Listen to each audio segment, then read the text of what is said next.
The Shadows of Umudike, Volume 1. The sun was a giant glowing orange orb hanging over the red dust horizon of Umudike. It was the season of the harmattan, a time when the dry winds from the north whispered through the palm fronds, coating every leaf in a fine, ghostly veil of dust. Mazi Ezeudoka sat on his favorite mahogany stool, worn smooth by 75 years of life. His back leaned against the ancient ukpaka tree. To the people of Umudike, he was a living library. He remembered the great drought, the naming of the 7 hills, and the songs the grandfathers sang before the world became loud and hurried. His skin was like the bark of that very tree, deeply lined, rugged, and smelling of wood smoke. His hands, once capable of pinning a wrestling champion to the dust, were now gnarled and trembling slightly. He clutched his Ofo staff. He had finished his race. He was just a man, waiting for the final sunset to call him home. The peace was broken by the rhythmic thwack of a machete hitting wood. Ogbonaya, the firstborn, emerged from the bush path. He was the image of his father in his youth. Broad-shouldered, steady, he approached the old man and lowered his head. "Nani," he greeted, his voice like grinding stones. "The western farm is finally clear. The soil is dark and moist beneath the dry grass." Ezeudoka nodded. "The earth knows your touch, Ogbonaya. It yields to you because you do not try to master it, but to serve it." But then came Emeka. He walked in from the village square, wearing expensive embroidered lace. His eyes were bright, but they lacked warmth. He was intelligent, yes, but his intelligence was a sharp knife he used to cut corners. "Father," Emeka said, his voice clipped and impatient, "we should sell the surplus now. Move the wealth into trade." Ezeudoka looked at his younger son.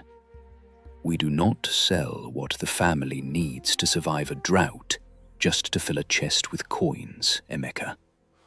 Greed is a fire. It starts by warming your hands and ends by consuming your house." Then there was Olama. If Ogbonaya was the body and Emeka was the mind, Olama was the soul. She was born during a solar eclipse. She didn't just see the world, she felt the vibrations of things before they happened. She sat near the hearth, stirring a pot of bitter leaf soup. The firelight played across her face, casting shadows that seemed to move on their own.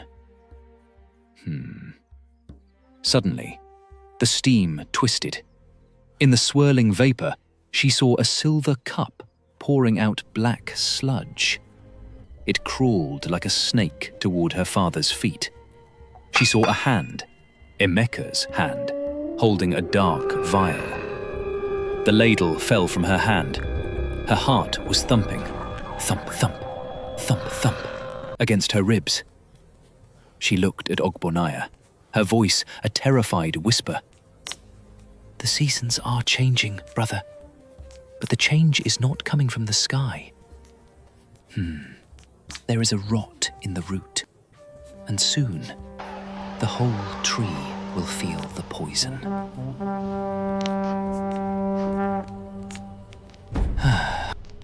The silence in the kitchen was no longer the peaceful quiet of a home at rest. It was the heavy, suffocating silence of a grave.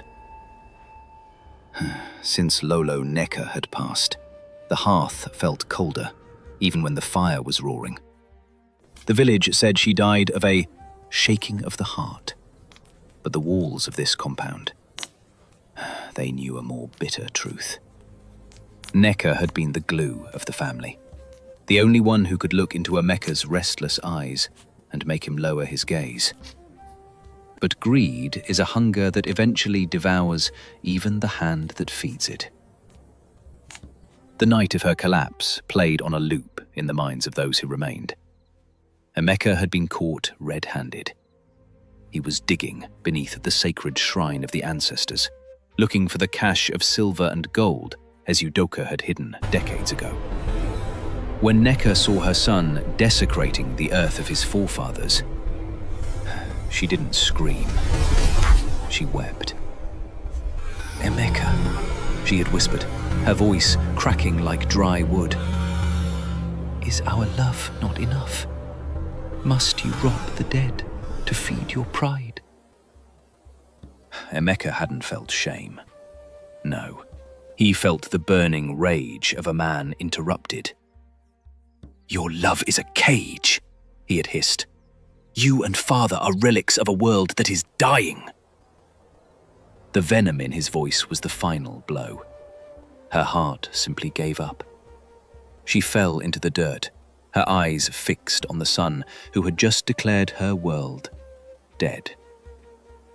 Now her spirit haunted the corners, a silent witness to the darkness brewing in the pot.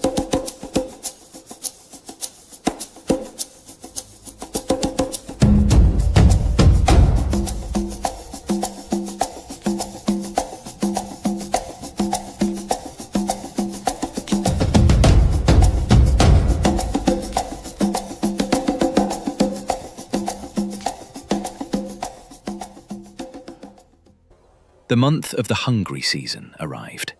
The old yams were nearly gone, and the new ones were still sleeping in the belly of the earth. This was the time when Emeka's patience finally dissolved into a poisonous resolve. He watched his father every morning. He watched the way Ezeudoka's hands shook as he offered libations of palm wine to the ground. He is already half buried, Emeka thought. Why should the land remain locked in his withered grip? The journey to the village of Abame was long, taken under the cover of a moonless night. The Dibia of the Dark did not live in a house. He lived in a hollowed-out mound of earth. "I seek a quiet end for a long journey," Emeka said, his voice steady despite the smell of sulfur and dried blood. The Dibia didn't look up from his bowl of bones. "A quiet end for another, or for yourself?" "For one who has lived too long," Emeka replied, tossing a heavy pouch of coins into the dust. The Dibia reached into a gourd and pulled out a grey, fine powder. "This is the breath of the silent. It has no taste, it has no smell. It kills like a tired heart. 1 pinch a day for 7 days, and the soul simply forgets to wake up." As Emeka took the vial, the Dibia gripped his wrist. His touch was like ice. "Know this, boy. When you steal a man's breath, you must give him yours in return. Whatever you pour into the bowl, you shall eventually drink from the cup." Returning to Umudike, Emeka felt like a leopard stalking through high grass. The palm trees that lined the entrance seemed to whisper as he passed, their fronds clashing in the wind like the sound of distant swords. Suddenly, he was the model son. "I want to make sure your final years are comfortable, father," he said, his voice smooth as honey. Behind his smile, he was counting the days. He had already administered the first 2 pinches. He watched with clinical precision as his father began to complain of a heaviness in his chest, a shortness of breath. Ogbonaya was pleased. He saw his brother's change as a sign of healing. But Olama was a different story. She watched Emeka from the shadows of the kitchen. She saw the way he hovered over the food. The air in the compound began to hum with a low-frequency dread. The goats in the pen were restless, bleating at shadows that weren't there. The stage was set. The poison was working, and the heartbeat of the house of Ezeudoka was beginning to stumble.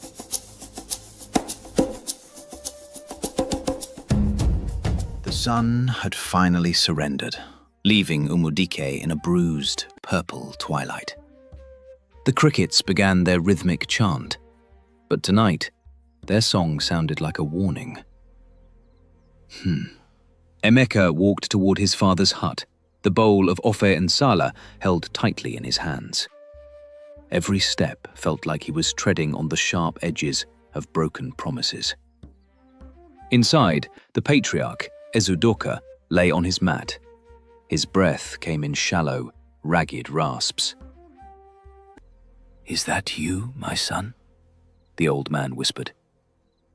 "It is I, father," Emeka replied, his voice thin, brittle. "I have brought the soup. It will give you the strength you need for the long night ahead." He knelt to place the bowl on the low table, but just as the wood touched the surface, the compound gate was breached. Olama burst into the hut, her clothes stained with mud, her hair wild and tangled by the wind.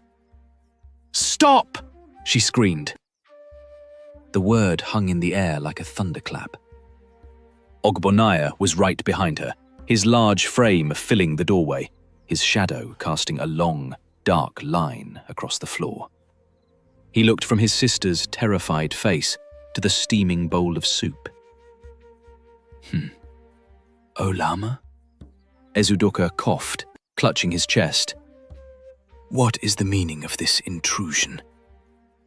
"Father," she gasped, her voice trembling. The water has been spilled. The hawk has dived. Do not touch that food. The ancestors have sent me a warning in red and clay." Emeka stood up slowly, a mask of cold arrogance settling over his features. "Father, she is possessed. The heat of the stream has turned her mind to ash. She sees ghosts in every shadow. Let the old man eat in peace." "If it is peace you offer, Emeka," Olama said, stepping into the light, her eyes burning like coals. "Then prove it, before father takes a single drop. You take the first swallow. Go on. Take the taster's portion. Show us the love of a son."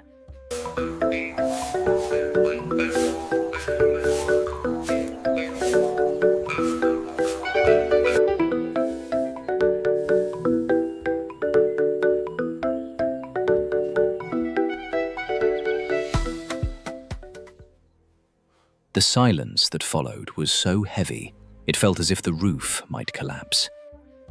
Emeka looked at the bowl. The steam rose in pale, ghostly fingers, mocking him. I am the one who served it," Emeka stammered, his voice cracking. "It is not our custom for the server to eat first." "You insult me, sister." "It is our custom for a son to be honest," Ogbonaya roared, stepping forward. He grabbed Emeka's wrist with a grip like iron. "Eat, brother. Eat the soup you prepared so lovingly for our father. Why do you hesitate? Is the spice too strong?" Emeka's hand began to shake. The bowl rattled against the table. Clack, clack, clack. He looked into his father's eyes, and there he saw it. Ezeudoka wasn't confused. He was mourning. He had known all along. "The Dibia of Abame," Ezeudoka whispered, a single tear tracking through the dust on his cheek. Did you think I was so old I could no longer smell the scent of betrayal? Did you think the ancestors would sleep while you stirred the pot of death?" "Ah!" Emeka let out a choked cry, part scream, part sob. He shoved the table over with a frantic strength. The soup, the breath of the silent, spilled across the dirt floor, sizzling and foaming as if the earth itself were recoiling from the poison. The truth was out. The fire was lit, and the son was a stranger in his own father's house. Before the sun sets, we must settle this. Your hatred poisons the compound. I hate this place. Emeka's voice ripped through the air, no longer a son's plea, but a demon's howl. I hate your yams. I hate your ancestors. I was meant for more than this red dirt and the smell of wood smoke.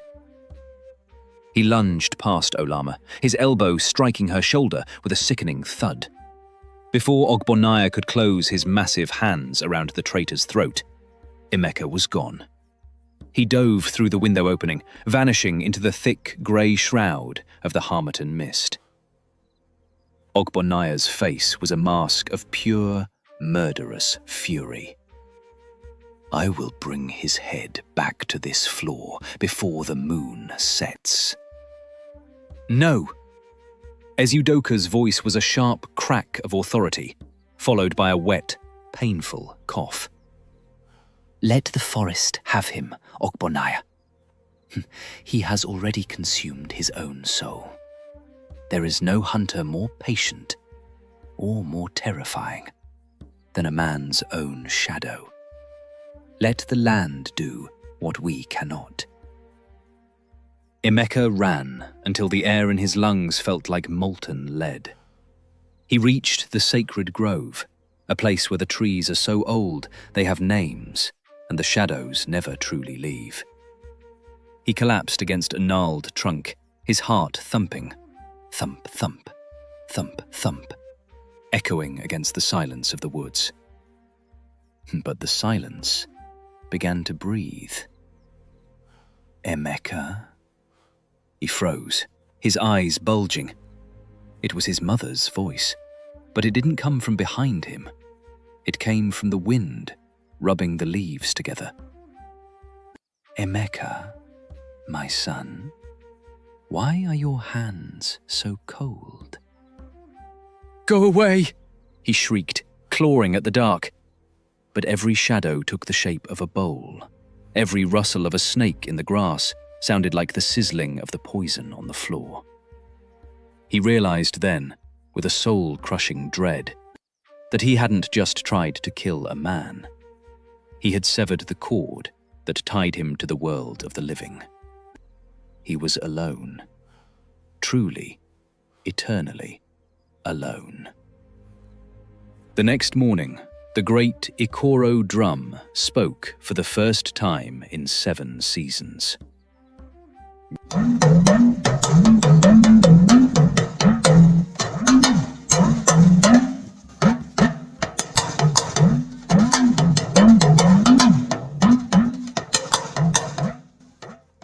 The sound travelled across the 7 hills of Umudike, a heavy vibration that reached the marrow of the bone.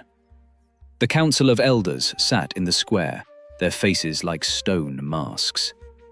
In the centre stood the empty space where a sun should have been. The head priest stepped forward, casting a handful of white chalk and red earth into the air. When a son reaches for his father's life, he poisons the very womb that bore him, The priest declared. Emeka, son of Ezeudoka, is no longer a name we speak. From this sun up, he is Osu. He is a ghost walking among the living. Let no man offer him a seat. Let no woman offer him water. Let the earth spit out his footprint wherever he treads. He is erased. The villagers turned their backs in unison, a silent wall of rejection. Emeka, watching from the edge of the bush, felt the finality of it. He was a man with a heart, but he no longer had a home.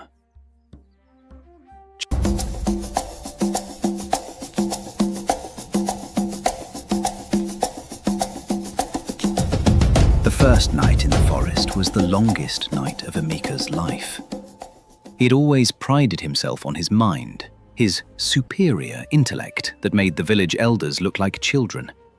But now, that mind was his worst enemy. Every time he closed his eyes, the silence of the grove shouted the Dibia's warning.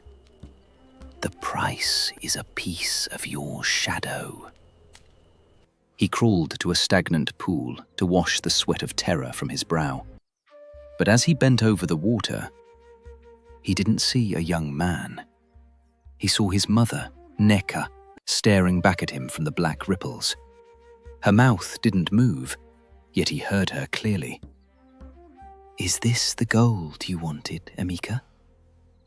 He struck the water, screaming, but the reflection just broke into 1,000 mocking pieces. He was no longer a man. He was a fragment of a soul, trapped in a body that refused to die. While Emeka withered in the dark, the compound of Ezeudoka began to breathe again. Ogbonaya stepped into the vacuum left by his brother's betrayal. He didn't just tend the old farms.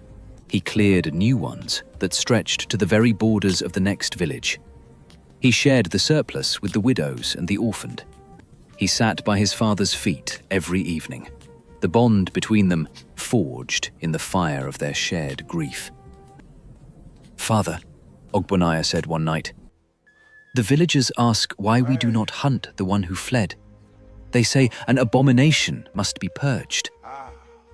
Ezeudoka looked at the moon, his eyes twin reflections of ancient light. "Because, my son, you cannot kill a man who has already deleted himself from the book of life. To hunt him is to acknowledge he exists. To let him wander, that is the true justice of the land. He is a living lesson. Time is a river that flows whether we stand on the bank or drown in the current." 20 harvests passed. Ogbonaya was now a titled chief, his neck adorned with the eagle feathers of honor. Olama was a mother of 3, her dreams now the guiding light for the entire clan. One evening, during the peak of the New Yam festival, a figure appeared at the far edge of the compound. He was covered in the red dust of 1,000 roads. His hair was a matted nest of grey and thorns. No one knew him. He sat in the dirt, far from the light of the festival fires, watching the children play with a hunger that was not of the stomach, but of the spirit. Olama was carrying a tray of fufu when she stopped. She felt a familiar chill, a cold draft from a door that had been shut for 2 decades. She walked toward the beggar, ignoring the whispers of the villagers. She knelt before him in the red dust. She looked into those sunken, brilliant yet broken eyes. "Emeka?" she whispered. The man didn't speak. He couldn't. His tongue had forgotten the shape of human words, having spoken only to the trees and the wind for 20 years. She placed a single piece of roasted yam on a leaf before him. "You tried to steal the sun," she said softly, her voice thick with a mercy he did not deserve. "But you forgot that the sun burns those who try to own it." He reached for the food, his hand trembling, clack, clack against the leaf. Then he stopped.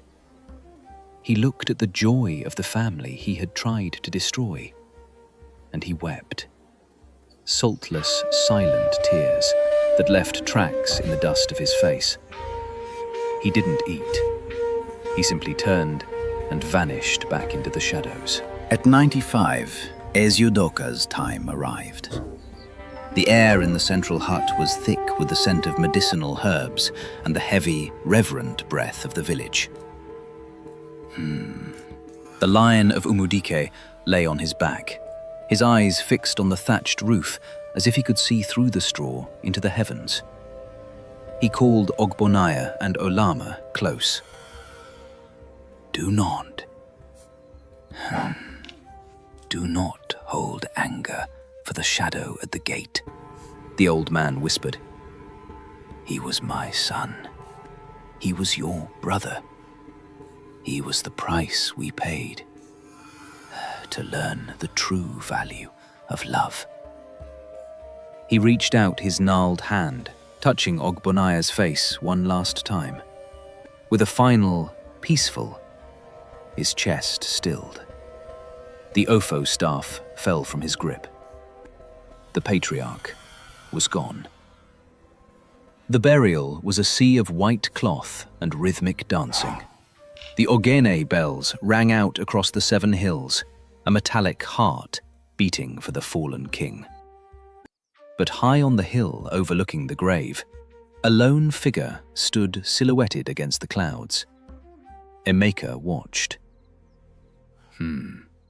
He couldn't join the dance. He couldn't taste the sacrificial meat. He could only watch as the earth, the same earth he tried to poison, took back the man he had tried to kill. He stood there until the moon rose high, a sentinel of sorrow. Emeka lived. That was his true curse. He lived to see the white men come with their iron horses and their strange, ink-stained papers. He lived to see the forests of his youth cleared for new roads. He lived until he was a relic, a ghost of a time no one remembered. He became a fixture of the landscape, the old man of the bush. Mothers would point to the rustle in the high grass and tell their children, "Do not take more than your share, or the shadow of Emeka will find your bowl." He had become a proverb. One night, when the moon was just a sliver of silver, a very old man crawled into the ruins of the old Ezeudoka compound. It was abandoned now, the family having moved to a palace of stone and zinc. He found the old kitchen stones, half buried in weeds. He touched the spot where the bowl of soup had shattered so many years ago. He didn't feel the burning hunger of greed anymore. He only felt tired. The gold he once craved didn't matter. The land he wanted to steal was still there, but he was passing away. He lay down on the cold dirt, his head resting on the stones. For the first time in 80 years, the voices in his head, the voices of the wind and the ancestors, went silent. The face of his mother appeared in his mind, but she wasn't weeping. She was reaching out her hand, her face glowing with the light of the morning. "I am ready," he whispered. It was the first word he had spoken in a lifetime. And with that word, the poison of his past was finally drawn from his spirit. The next morning, the village children found him. He looked like a statue made of red earth, his face tilted toward the rising sun. He was smiling. The elders did not bury him with the honors of a chief, but they did not cast him to the vultures. They buried him at the edge of the forest, where the wild and the tamed meet. They carved one thing on a stone near his head. "Here lies the man who learned that the soul is more than the soil." And so, the story of Umudike ends. But remember, children, the seeds you plant today are the shade you will sit under tomorrow. Choose your seeds wisely.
for modern.